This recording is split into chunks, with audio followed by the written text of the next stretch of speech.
في 1 و2 و3 من أول نوفمبر بفكرة إنشاء مؤتمر بديل أو مؤتمر موازي للحزب الوطني. كيف ظهرت هذه الفكرة وما الظروف التي تابعت معها؟ هو أكيد احنا بقالنا سنين بنسمع كل شوية عن الرخاء والتنمية والخروج من عنق الزجاجة والرفاهية القادمة والإصلاح الاقتصادي واستحملوا واهتمام بحدود الدخل وتشغيل جميع العاطلين. كل يوم بنسمع نفس الكلام واحنا صغيرين من يوم ما اتولدنا، لكن الواقع غير كده خالص. بدأ من ده المؤتمر الخامس للحزب الوطني أو الحزب الحاكم في مصر. بيتكلم عن فكر جديد والعبور للمستقبل ووعود غريبة بنسمعها، لكن في الشارع هتلاقي كلام غير كده خالص، كلام ما بيتحققش. فشوفنا احنا من حقنا ومن دورنا ومن واجبنا ان احنا نقول لهم لا انتوا كدابين، الكلام ده على ارض الواقع مش موجود.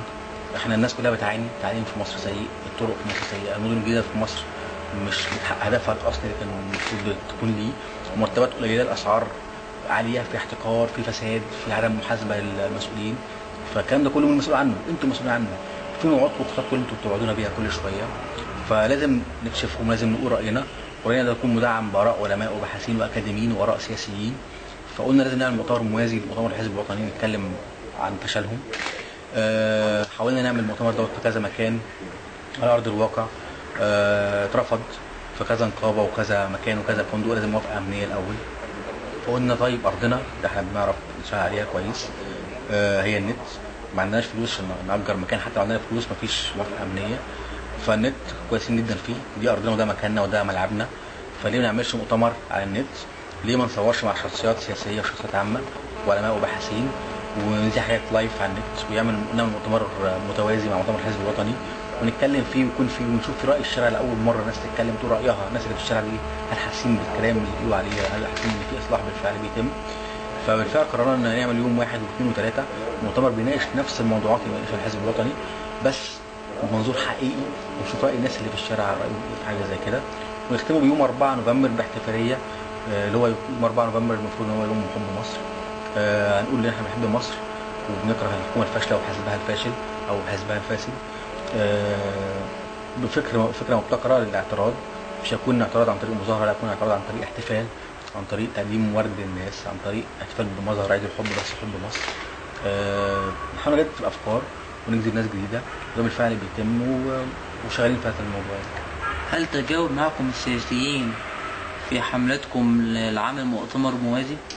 الحمد لله لغايه دلوقتي معظم السياسيين اللي اتكلمنا معاهم كلهم فخورين بينا جدا وكلهم متواجدين جدا معانا، والناس سجلوا معانا بمنتهى الرضا والفخر والاعتزاز وقالوا كلام كويس جدا.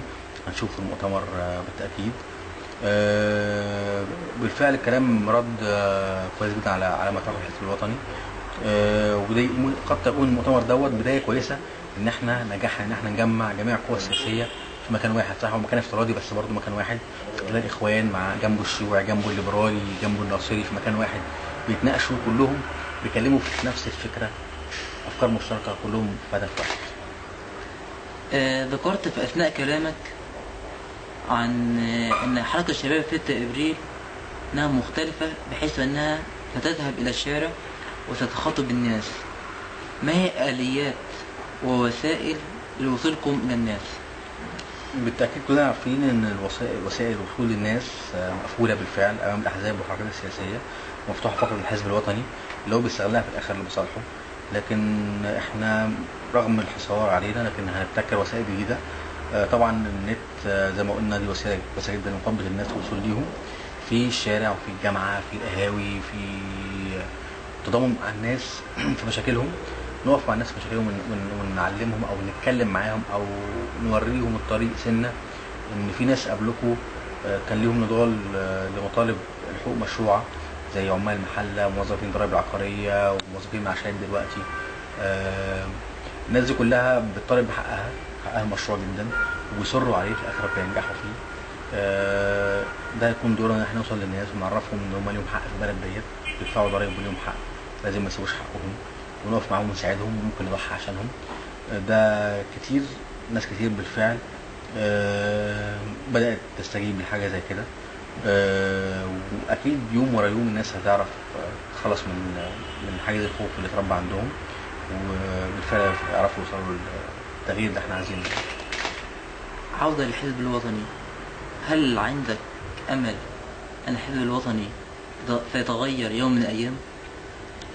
لو كان يعرف غير كان غير من زمان يعني الحزب الوطني دوت معتبرش حزب، يعتبر مجموعة من المنتفعين اللي عاملين حزب تجميل الصورة، لكن هم بالفعل الناس المنتفعين والمحتكرين ورجال أعمال مستفيدين من سوء الأوضاع، واللي هم بيفسروا القوانين عشان تفيدهم، واللي هم مستفيدين من الفساد. فبالتأكيد لا يمكن شخص أو أشخاص بيفسدوا في البلد بقالهم 27 سنة يجوا فجأة ويصلحوا. فكل دوت عبارة عن سيناريو ومسرحية هزلية، لكن الواقع ان هو الاصلاح في ظل هذه القوانين يعتبر غير مجدي. فالحل هو تغيير تلك المنظومة. القوانين اللي بتساعد على الفساد لازم تتغير، ولازم يكون تغيير بإيد الناس وبإيد القوى السياسية.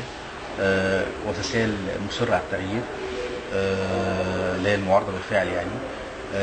لازم يكون في ائتلاف وتواصل بين الناس والقوى المعارضة المصرية الوطنية.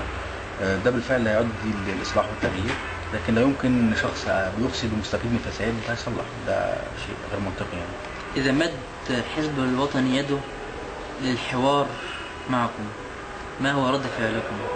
لو مد يده بالحوار وبالفعل كاد في هذه النية إذا حدث يعني يبقى شيء كويس جدا لو ذكرت النية السابقة، وإن هو هينفذ ما تم الاتفاق عليه، عشان بالفعل كان في كذا شو لذيذ يعني.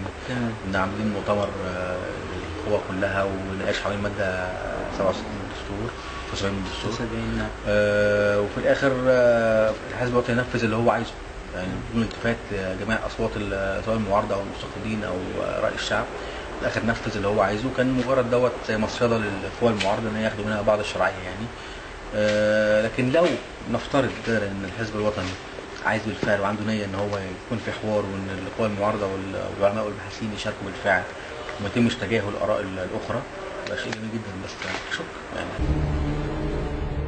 مؤتمر القلة المندسة ما تصدقش، مؤتمر موازي للحزب الوطني اللاديمقراطي ما تصدقش، معا نزيح الستار عن أكاذيب. شكرا لحضورك مؤتمر القلة المندسة، مؤتمر شباب 6 إبريل.